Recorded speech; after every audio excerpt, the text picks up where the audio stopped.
The Denver Broncos have a little chip on their shoulder. Bo Nix said last week, if you're going to criticize me to my face. Otherwise, I'm not going to listen to it. Here's Adam Trautman on the folks who are daring to point out that maybe Bo Nix's performance isn't quite John Elway-esque online. Have a listen to what he had to say yesterday. First off, if you're talking about Bo online, you're a coward. Absolute coward. But just want to say that and guard him a little bit. But, I mean, it says a lot. You know, he blanks it out, and we talked about it this week. You know, we don't care what other people think. We know what we have in the building, and we know what he's made of, and we don't really care what people have to say. So, Dragon Slayer 69 with his 7-Eleven Slurpee in his mom's basement, I don't give a what he has to say, right? And Bo doesn't either. So, yeah. Here's my take on this, okay? Because, look, welcome to the world we live in, Adam Trautman. Everybody's a coward. Everybody will say something online that they won't say to your face. And the vast majority of people who are going to criticize Bo Nix online, they don't have the opportunity to say it to his face.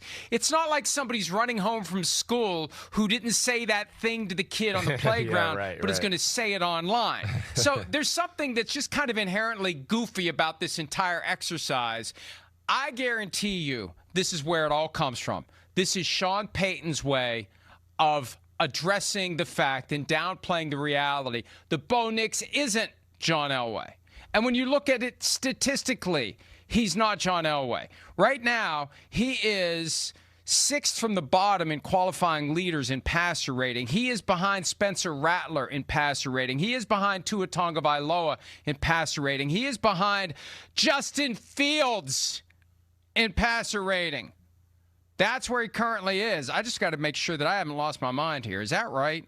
That can't be right. I got to check that again. Maybe I have it upside down. That can't be. I was getting to a point where it's like there's no way he's behind Justin Fields. But he is not among the leaders in passer. Oh, wait a minute. Yes, he is. Son of a bitch. He's at 86. But 86? Yeah, 86.1. That's still not among the highest. That's not among the leaders. He's 23rd in football. The leaders are up in the 110s. Right. Okay. Right. This whole, you know how you can toggle and go best to worst and then worst to best? I screwed myself up and thought I had it one way and it was the other way. Regardless, he's not John Elway. To my point, he's not John Elway. And, hey, we saw the last game, the Thursday night game. They were booing in Denver. Yeah. And I thought it was ridiculous. I thought it was, and people were like, whoa, the offense was terrible. They deserve to be booed. It's like your team's 8-2. You won the game, but they were booing. Yeah. You know, kind of like what they're going through in Philadelphia. Right.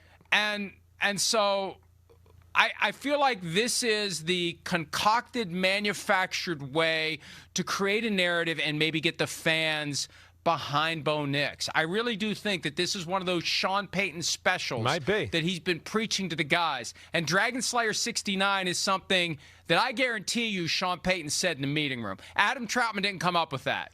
That was something Sean Payton said. I would bet a lot of money that Dragon Slayer 69 is a Sean Payton concoction. Well, I mean, maybe. I feel like Dragon Slayer is like a common thing on, you know, like among the social media idiots. So maybe that's why. But all I'm I saying hear is what this you're saying. That whole thing, Yeah. Dragon Slayer 69, drinking a Slurpee in mom's basement is something Sean Payton would say and the other guys repeat. Yeah, you're right. And I think they're you know, I don't doubt what you're saying. Sean Payton's a master motivator that way. And so, yeah, is he pressing the right buttons to get the team to back up Bo Nix and continue to believe and have that us versus the world mentality? I certainly wouldn't put that past Sean Payton. And I think also, too. By the way, I was right. I was right the first time. He is behind Justin Fields. He is behind Michael Penix. He is behind Tua Tagovailoa. He is behind Spencer Rattler. Yeah, well, that's what's wrong.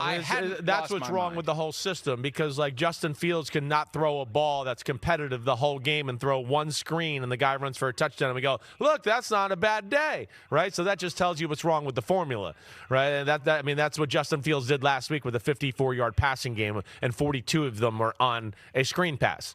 And so, yeah, the quarterback rating doesn't always tell the whole truth. truth, okay? They put a lot more on Bo Nix than the New York Jets do with Justin Fields, that's for sure. And the Broncos run the ball well, but it's not like they're special running the football. And, compared to John Elway, he doesn't have the three musketeers either. So that's where the team realizes it, too. The team is going to back up Bo Nix because they're going to go, wait. First off, the Chiefs' defense is good. It's the Chiefs off a bye week in, their biggest game of their season right there. And, it wasn't pretty, but they won.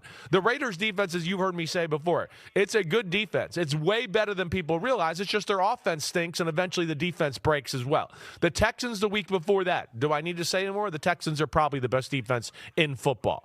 All right, they've also played the Jets. They beat the Eagles, right? They've played some good defenses, and I don't think he's been a part of the best supporting cast as far as a quarterback is concerned. That's why they were in the conversation for trading for Rashid Shaheed in New Orleans. They know they need that.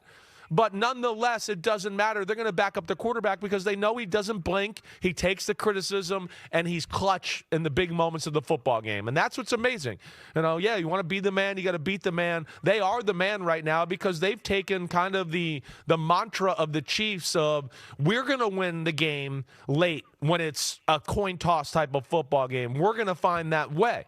And that with their defense, they can win and go to the Super Bowl that way. With that defense, they don't need to be the greatest show on turf. As we saw yesterday, and this is what's shocking too, because the game is 6-6, right?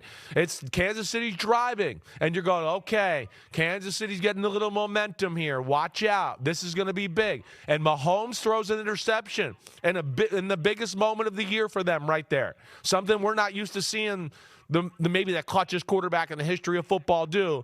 Throws the interception to McMillan, right? And that totally flipped the game. The Broncos went and got a touchdown and they made it 13-6, and that was a huge moment. But nonetheless, the Broncos are for real, even though their offense isn't always pretty. And here's my point, lest I have Broncos players, coaches, and others up my butt today.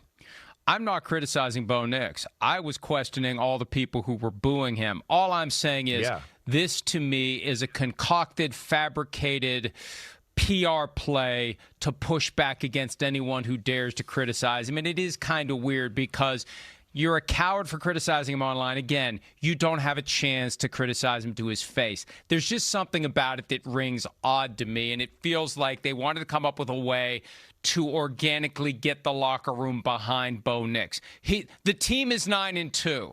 That's all that matters. But he's not John Elway. And you could give him the three amigos, Chris, and he still isn't going to be John Elway. No, he's not at this stage of his career. No. Well, no, listen, John Elway, is anybody ever going to be John Elway? The only thing I've seen even close to is Josh Allen, right? I mean, John Elway might be the greatest quarterback to ever live. So you're right. That comparison's not fair just on base level alone right there. Hi, it's Mike Florio. Thanks for watching PFT on YouTube. Hit subscribe for the latest news and analysis from Pro Football Talk.